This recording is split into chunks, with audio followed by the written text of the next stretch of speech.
Bollywood cafe आज explain कर रहा है एक पॉलिश मूवी। ये मूवी पॉलिश फिल्म फेस्टिवल की अवार्ड विनिंग मूवी है। इस मूवी में एक मदर और एक सन के रिलेशनशिप को बखूबी उजागर किया गया है। अपने मॉम की ऊटपटांग हरकतों की वजह से एक बच्चा किस तरह से उस माहौल में अपने आप को संभालने की कोशिश करता है, देखेंगे हम इस मूवी में। पोलैंड के एक गांव में एक मॉम और उसका बेटा पैट्रिक रहते हैं। इस गांव की पॉपुलेशन बहुत ही कम है, लेकिन ये एक टूरिस्ट स्पॉट है। पैट्रिक के फादर यहाँ से कहीं दूर जॉब करते हैं, इसलिए मॉम और सन को हमेशा यहाँ पे अकेला ही रहना पड़ता है। पैट्रिक शुरू से ही यहाँ पे रहा है, इसलिए वो हमेशा से अकेला महसूस करता है। पैट्रिक के लिए उसकी दुनिया सिर्फ और सिर्फ उसकी माँ ही है। वो अपनी मदर के साथ ही हमेशा खेलता है, वो अपनी मदर के साथ ही साइकिलिंग करता है, वो अपनी मदर के साथ ही हमेशा स्विमिंग करता है, लेक के पास जाता है, गेम खेलता है। उसका कोई और फ्रेंड है ही नहीं। उसकी सारी दुनिया उसकी मॉम ही है। वो अपनी मॉम के साथ अपनी गाँव के पास चलने वाली ट्रेन के साथ रेस भी लगाता है और ये उनका डेली का रूटीन है। पैट्रिक की दुनिया जैसे उसकी मॉम ही है। पैट्रिक की सारी दुनिया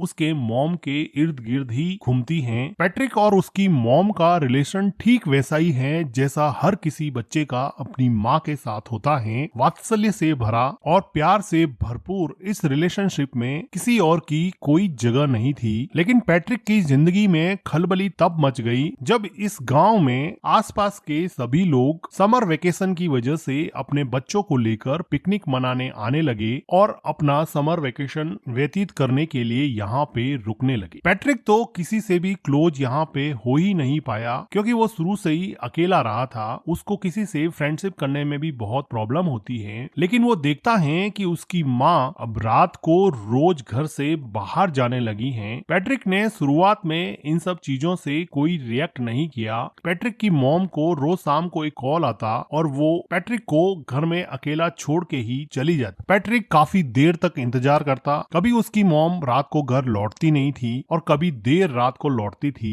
वो थोड़ा सा टाइम पैट्रिक के साथ स्पेंड करती थी, लेकिन पैट्रिक को कल का बहाना देकर कि कल मैं तुम्हारे साथ पूरा दिन व्यतीत करूंगी और पैट्रिक को अकेला छोड़ देती। धीरे धीरे पैट्रिक अकेलेपन की वजह से एंजाइटी और डिप्रेशन का शिकार होने लगा। वो अपने अकेलेपन से कोप अप नहीं कर पा रहा था, क्योंकि उसके कोई फ्रेंड भी नहीं थे। अगले दिन वो देखता है कि उसके पड़ोस में कोई नई लड़की आई है जो शायद अपना समर वेकेशन यहाँ बिताने के लिए पास में रहने लगी है। पैट्रिक उस लड़की से दोस्ती करने की कोशिश करता है, लेकिन टिपिकल टीनेजर की तरह वो लड़की उसको कोई रेस्पॉन्स नहीं देती है। अगले दिन पैट्रिक की मॉम जब फिर से घर के बाहर जाने लगती है तो पैट्रिक को बहुत बुरा लगता है और वो अपनी मॉम के ड्रेस पर जूस से भरा ग्लास गिरा देता है, जिसकी वजह से उनकी मॉम उस पर बहुत चिल्लाती है और उसको डांटने लगती है। वो उसके मन की हालत नहीं समझ पा रही थी कि वो अंदर से कितना अकेला फील कर रहा है, लेकिन जैसे उसको कोई फर्क ही नहीं पड़ता, वो अपनी ड्रेस चेंज करके फिर से शाम को अपने बॉयफ्रेंड से मिलने के लिए निकल जाती है।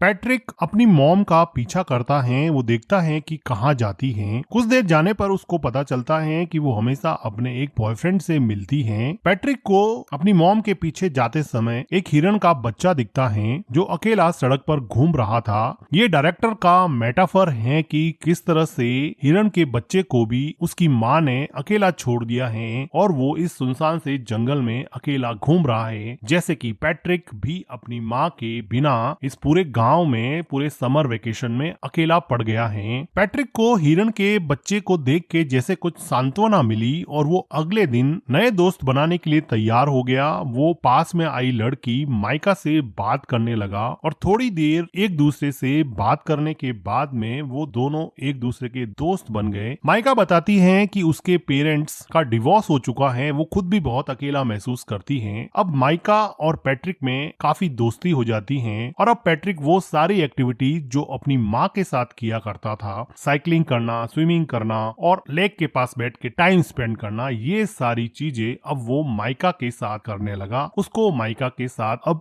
मजा आने लगा और अब वो अपने लोनलीनेस को और एंजाइटी को थोड़ा कम कर सकता है और अपना पेन माइका के साथ शेयर कर सकता है। उसको अभी अपने मॉम की कमी कम खलने लगी थी। अगले दिन पैट्रिक के घर पे वो लेडी आती है जिसके हस्बैंड के साथ पैट्रिक की मॉम का अफेयर चल रहा होता है। वो पैट्रिक को तो कुछ कह नहीं पाती है और उसकी मॉम उसके घर पे नहीं होती है तो अकेली बैठ के वो बहुत रोती है। पैट्रिक एक वेल बिहेव बॉय की तरह उसको कुछ खाने को देता है। उसी शाम को पैट्रिक के डैड का कॉल आता है और पैट्रिक की मॉम उसके डैड से बात करते हैं। तो पैट्रिक की मॉम पैट्रिक को कहती है कि तुम अपने डैड को मेरे अफेयर के बारे में कुछ नहीं बताओगे, मैं तुम्हें वार्न करती हूँ। वो उससे कसम लेती है कि तुम अपने डैड को मेरे अफेयर के बारे में कुछ नहीं बताओगे। पैट्रिक कसम देता है कि मैं अपने डैड को आपके अफेयर के बारे में कुछ नहीं बताऊंगा। पैट्रिक को लगा कि ये बात मानने से उसकी मॉम उसके साथ ज्यादा टाइम स्पेंड करेगी, लेकिन उसकी मॉम को कोई फर्क नहीं पड़ने वाला था। पैट्रिक अब इतना परेशान हो चुका था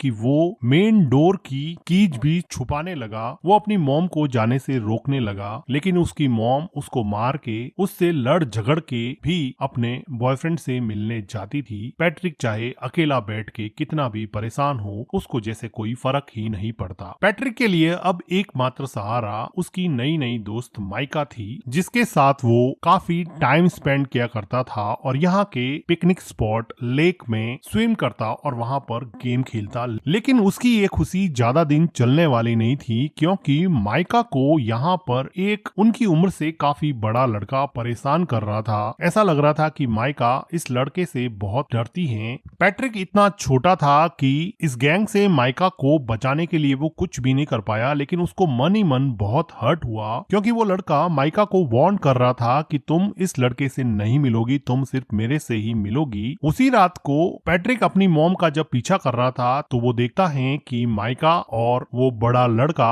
एक दूसरे के साथ काफी टाइम स्पेंड कर रहे हैं, जिसको देखकर पैट्रिक को लगा कि अब उसकी जिंदगी वापस से अकेलेपन का शिकार होने वाली है। वो काफी मायूस हो जाता है। वो घर पर भी काफी टाइम तक अपनी मॉम का वेट करता। जब देर रात उसकी मॉम घर पे आती तो पैट्रिक उससे अपना टाइम मांगता, लेकिन वो थक हार के सो जाती और पैट्रिक उसकी मॉम के आने के बाद में भी अकेलेपन का ही शिकार रहता। अगले दिन सुबह पैट्रिक को माइका मिलती है और वो माइका को पूछता है कि क्या उस लड़के ने तुम्हारे साथ कोई जबरदस्ती की थी? तो माइका जैसे डर गई हो और वो डर के मारे वहाँ से भाग के घर में चली जाती है। पैट्रिक उसको जाके पूछता है कि हुआ क्या, मुझे ये तो बताओ। वो बिना कुछ बोले ही रोने लग जाती है। पैट्रिक को ऐसा लगता है कि उसके साथ जबरदस्ती की गई है। वो दौड़ के जाता है और उन लड़कों के ग्रुप में उस लड़के पे अटैक करता है, लेकिन एक छोटा बच्चा उससे कैसे लड़ेगा और वो बड़ा लड़का पैट्रिक को ओवर पावर कर देता है और पैट्रिक यहाँ पे कुछ नहीं कर पाता। थोड़ी देर बाद में माइका वापस पैट्रिक के पास आती है और उसको समझाने की कोशिश करती है कि हम दोनों अच्छे दोस्त बन सकते हैं, तुम इतना हर्ट क्यों हो गए हो। लेकिन पैट्रिक को डीप डाउन कहीं पे हर्ट हो गया था। वो वापस से माइका से बात ही नहीं करना चाहता था, क्योंकि वो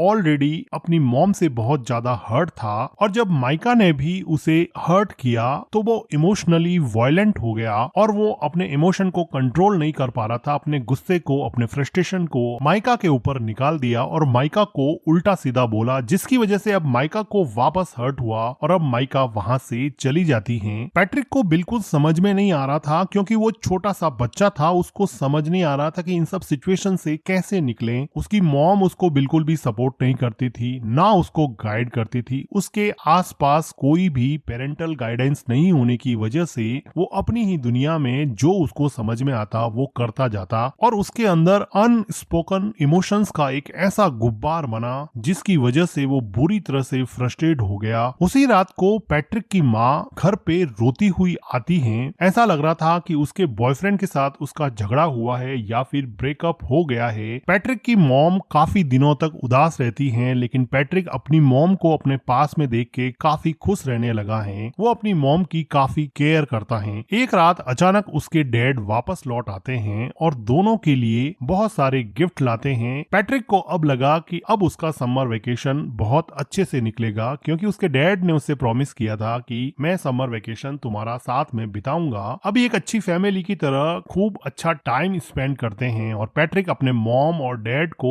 एक साथ देख के बहुत खुश होता है और उसका लोनलीनेस जैसे धीरे धीरे गायब होने लगा था, उसकी एंजाइटी कम होने लगी थी। तो एक रात पैट्रिक के डैड चेस खेलते हुए उससे पूछते हैं कि क्या तुम्हारी मॉम मेरे जाने के बाद में किसी से मिलती थी या रात को लेट आती थी। लेकिन पैट्रिक ने अपनी मॉम को प्रॉमिस किया था कि वो उसका राज किसी को नहीं बताएगा, इसलिए वो अपने डैड को अपनी मॉम के अफेयर के बारे में कुछ नहीं बताता है। लेकिन उसके डैड को इस बात पे डाउट हो जाता है क्योंकि पैट्रिक की मॉम का बिहेवियर काफी चेंज हो गया था। उसी टाइम पे पैट्रिक के घर पे माइका आती है और वो उससे बात करने के लिए कहती है। माइका के कहने पर पैट्रिक उसके साथ साइकिलिंग पे जाता है और लेक में स्विम करने के बाद में माइका उसको बताती है कि अब मेरा समर वेकेशन खत्म होने को है, मैं यहाँ से चली जाऊंगी। माइका को पैट्रिक को हर्ट करने पर काफी दुख लग रहा था, लेकिन पैट्रिक अब इसमें कुछ ज्यादा कर नहीं सकता क्योंकि अगर समर वेकेशन खत्म होगा तो माइका को जाना ही पड़ेगा। वो अपने घर पहुंचता है और वो देखता है कि सीढ़ियों पर वही लेडी जो थोड़े दिन पहले उसके घर आई थी वो सीढ़ियों से नीचे उतर रही है। वो अंदर जाके देख रहा है कि उसके डैड बाथरूम में बैठे बैठे रो रहे हैं। उसको समझ में आ जाता है कि उस लेडी ने उसकी मॉम के अफेयर के बारे में उसके डैड को बता दिया है क्योंकि उस लेडी के हस्बैंड के साथ ही उसकी मॉम का अफेयर चल रहा था। तो इस बात से दुखी होके उसके डैड ने अब ये डिसाइड किया है कि अब वो यहाँ नहीं रहेंगे और वापस जॉब करने चले जाएंगे और शायद कभी वापस नहीं आएंगे। पैट्रिक की मॉम पैट्रिक के डैड को समझाने की कोशिश करती है, लेकिन जब आप रिश्तों की बुनियाद विश्वास को ही हिला देते हैं, ट्रस्ट को ही खत्म कर देते हैं, तो किसी भी इंसान को रोकना लगभग नामुमकिन सा हो जाता है। पैट्रिक के डैड अब यहाँ से चले जाते हैं, समर वेकेशन खत्म हो जाता है। अब पैट्रिक को स्कूल जाना होता है। पैट्रिक की मॉम पैट्रिक को तैयार करके स्कूल छोड़ने जाती हैं। वो दोनों सड़क पर चल रहे हैं, दोनों एक दूसरे से बात भी नहीं कर रहे हैं। पैट्रिक को अपनी मॉम पे बहुत गुस्सा है क्योंकि उसकी मॉम की वजह से उसके डैड उसको छोड़ के चले गए। उसके सेल्फिश बिहेवियर की वजह से वो किसी से घुल मिल नहीं पाया। वो मेंटली इतना ब्लॉक हो गया कि दूसरे बच्चों से बात भी नहीं कर पाता था और ना ही उसको अपनी मॉम का प्यार मिलता। अब वो रेलवे ट्रैक को क्रॉस करने वाले हैं। उसकी मॉम आगे जा रही है, बच्चा पीछे छूट जाता है, जो कि डायरेक्टर का मेटाफर है कि आप अपनी जिंदगी में आगे बढ़ रहे हो और बच्चों को आपने पीछे छोड़ दिया है। और इन दोनों के बीच में न जाने कौन सा इमोशनल आउटब्रस्ट रूपी ट्रेन आके आपके सपनों को, आपके अपनों को कब कुचल दे पता नहीं चलेगा। उसकी मॉम पीछे मुड़ के देखती है कि पैट्रिक पीछे रह गया है। वो ट्रेन को देख के डर जाती है, रोने लगती है कि उसके बच्चे का क्या होगा। अचानक से ये मोमेंट उसको रियलाइज कराता है कि उसकी जिंदगी में कौन इम्पोर्टेंट है, उसकी जिंदगी का अहम हिस्सा कौन है। वो आदमी जिसको वो रोज मिलने जाती है या फिर वो हस्बैंड और उसका बेटा जो हमेशा उसके साथ थे, साथ खड़े थे। वो खूब रोती है। उसको रियलाइज होता है कि शायद उसकी जिंदगी का ट्रैक अब उसे चेंज करना पड़ेगा और इसी के साथ ये मूवी एंड हो जाती है। मूवी का एक्सप्लेनेशन अगर आपको अच्छा लगा हो तो वीडियो को लाइक कीजिए, हमारे चैनल को सब्सक्राइब कीजिए and thank you for watching.